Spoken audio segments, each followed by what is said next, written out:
Puji Tuhan, saudaraku, kita akan memuji Tuhan dalam renungan firman Tuhan pada siang hari ini. Kita akan memuji Tuhan terlebih dahulu. Untuk itu, mari kita siapkan hati kita. Kita memuji Tuhan. Kita angkat pujian kepada Tuhan. Hidup ini adalah kesempatan.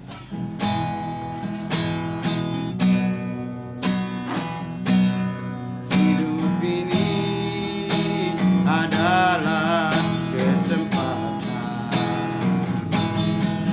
Hidup ini untuk melayani Tuhan. Jangan sia-siakan apa yang Tuhan berikan. Hidup ini hanya sementara.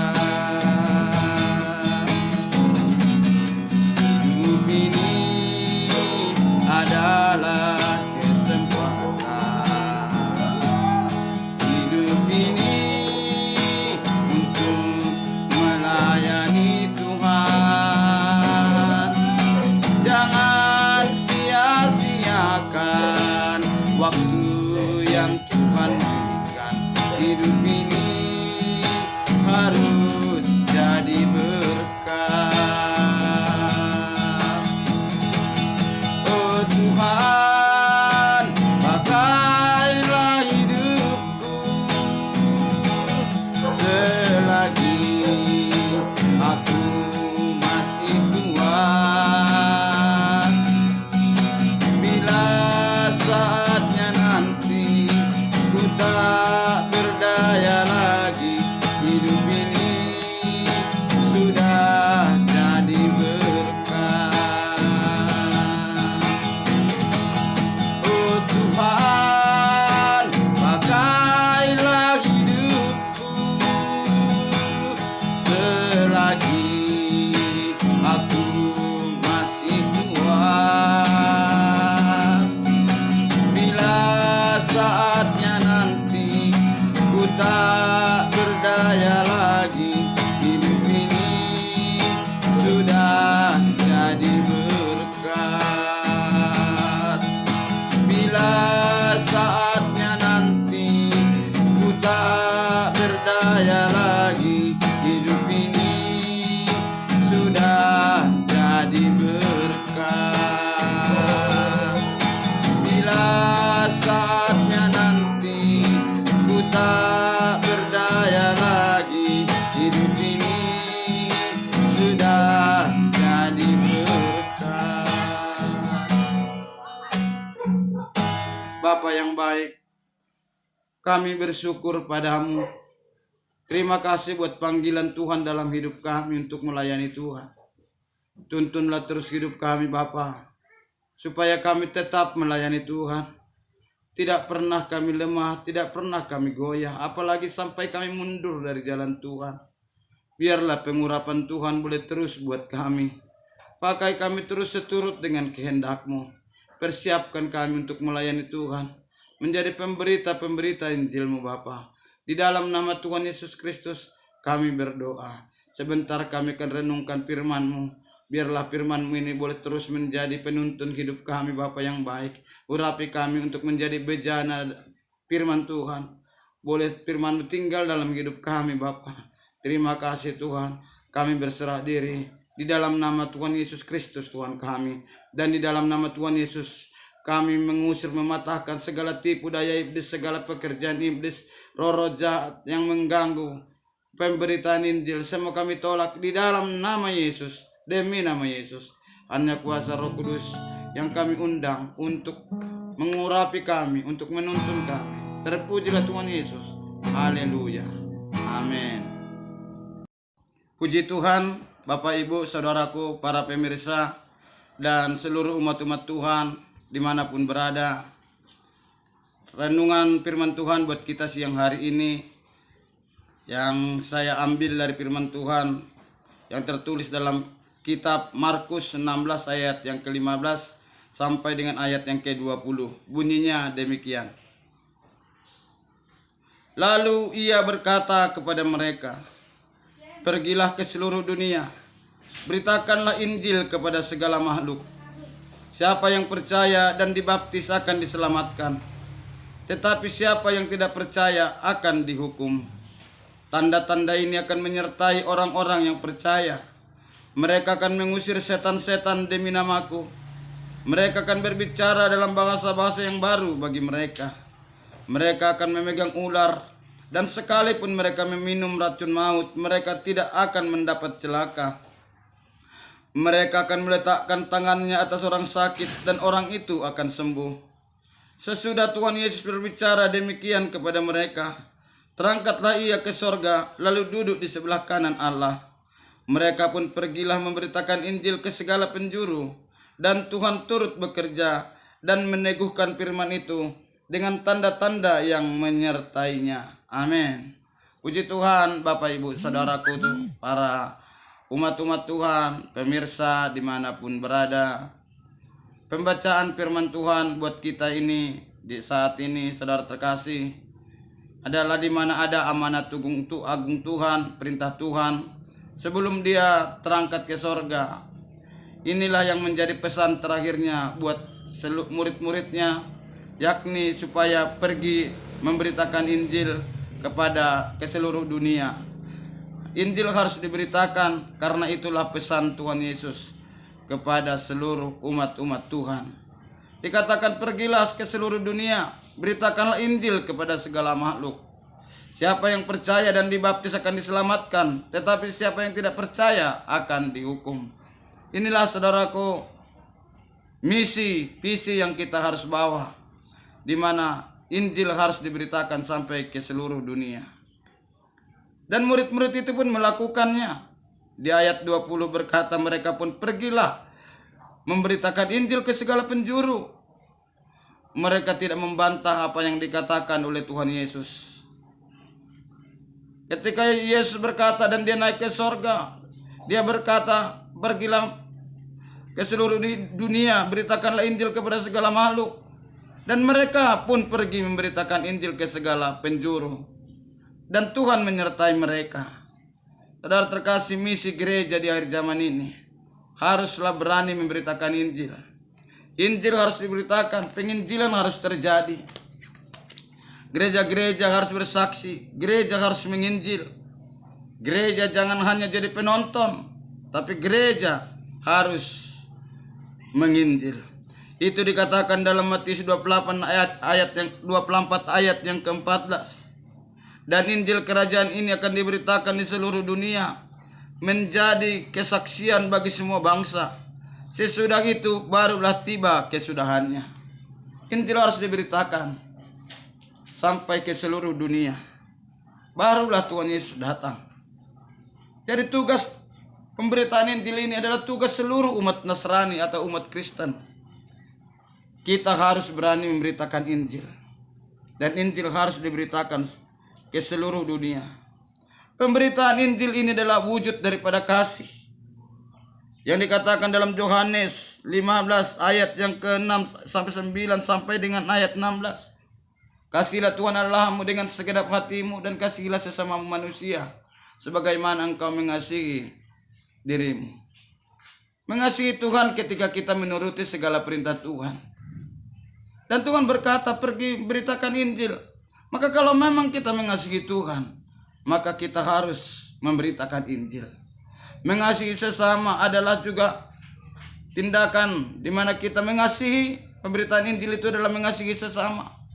Karena kalau kita tidak beritakan Injil kepada sesama kita, maka mereka akan binasa. Karena hanya orang-orang yang mau percaya kepada Tuhan Yesus, mereka saja yang diselamatkan oleh Tuhan. Seorang anak Tuhan yang bersaksi akan menjadi teladan, akan menjadi contoh, karena dia punya kesaksian dalam hidupnya bahwasanya dia diselamatkan oleh Tuhan. Kenapa kita perlu bersaksi?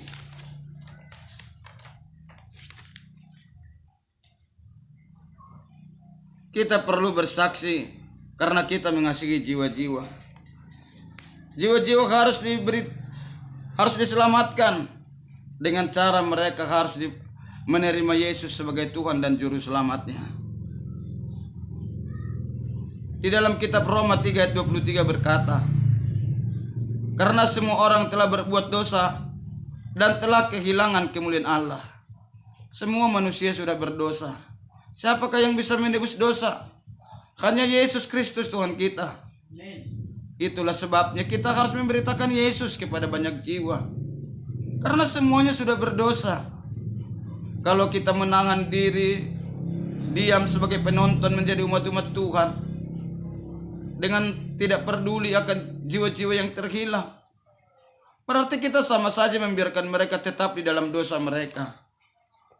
Padahal kita tahu upah dosa itu adalah maut. Dikatakan dalam Roma 6 ayat 23, sebab upah dosa ialah maut, tetapi kasih karunia Allah hidup yang kekal dalam Kristus Yesus. Kita tahu upah dosa itu adalah maut, tapi kita tidak mau memberitakan Injil. Kita tidak mau bersaksi. Kita tidak mau menceritakan Yesus yang adalah Juru Selamat yang bisa mengampuni dosa. Berarti kita nggak mengasihi jiwa-jiwa. Kalau kita mengasihi jiwa-jiwa, mulai dari keluarga kita, kemudian tetangga-tetangga kita, famili-famili kita, kalau kita peduli bahwasanya mereka harus diselamatkan, maka kita harus memberitakan Injil. Karena hanya Injil lah yang menjadi kekuatan Allah untuk menyelamatkan setiap orang yang mau percaya kepada Tuhan. Dalam 1 Yohanes 5 ayat yang ke-13 berkata, semuanya itu kutuliskan kepada kamu, supaya kamu yang percaya kepada nama Anak Allah tahu bahwa kamu memiliki hidup yang kekal. Orang yang percaya kepada Yesus, mereka memiliki hidup yang kekal. Orang yang mau percaya kepada Yesus, mereka diselamatkan oleh Tuhan. Itulah sebabnya penting kita memberitakan Injil. Jangan tunggu kita jadi pendeta ataupun kita jadi penginjil yang hebat baru kita memberitakan Injil. Kita bisa memberitakan Injil dari hal-hal yang sederhana. Mulai di tengah-tengah keluarga kita beritakan Injil. Kemudian kita memberitakan Injil kepada saudara-saudara kita atau famili kita. Kita juga bisa memberitakan Injil kepada tetangga-tetangga kita, satu kampung kita. Bisa kita beritakan Injil. Tidak mesti langsung jauh berangkat, kita jauh ke ujung dunia lalu kita memberitakan Injil. Naik pesawat ke sana kemari untuk memberitakan Injil. Tidak. Kita bisa mulai dari keluarga kita, Injil beritakan. Katakan Yesuslah yang selalu harus kita puji, Yesus yang kita sembah. Kita harus menerima Yesus karena hanya Yesus yang bisa menyelamatkan. Dalam Yohanes 3 ayat 16 berkata, karena begitu besar kasih Allah akan dunia ini, sehingga ia telah mengaruniakan anaknya yang tunggal, supaya setiap orang yang percaya kepadanya tidak binasa, melainkan beroleh hidup yang kekal. Itulah kasih Tuhan. Orang yang mau percaya kepadanya tidak binasa, tapi memperoleh hidup yang kekal. Jadi saudaraku, Bapak Ibu, semua umat-umat Tuhan dimanapun berada, Injil harus kita beritakan.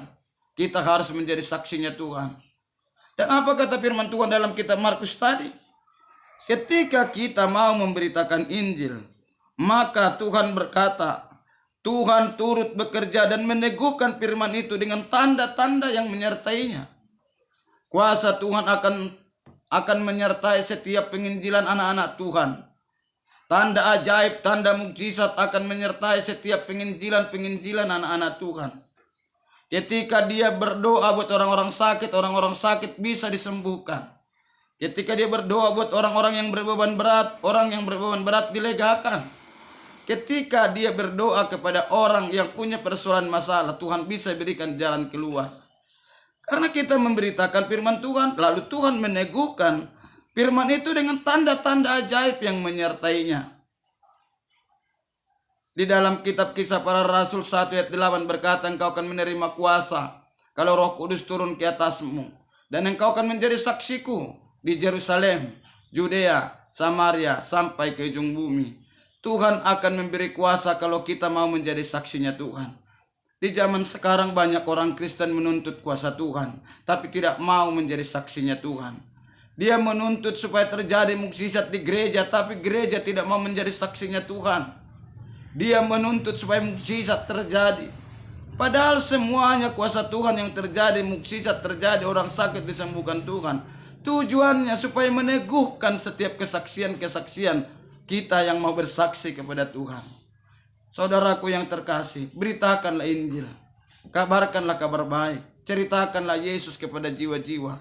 Itu adalah tugas kita yang diberikan oleh Tuhan kepada kita, yang menjadi amanat agungnya Tuhan, pesan terakhirnya Tuhan kepada semua orang Kristen, supaya pergi dan memberitakan Injil kepada segala makhluk. Saudaraku, saudara terkasih, Tuhan Yesus memberkati kita semua. Jadilah alat Tuhan, jadilah saksinya Tuhan selagi ada kesempatan. Hidup ini tidak lama, hidup ini sangat singkat. Di hidup yang singkat ini, pergunakanlah untuk mengasihi jiwa-jiwa. Beritakanlah Yesus yang adalah juru selamat, sehingga semua jiwa-jiwa dimenangkan bagi kemuliaan nama Tuhan. Tuhan Yesus memberkati. Mari kita berdoa.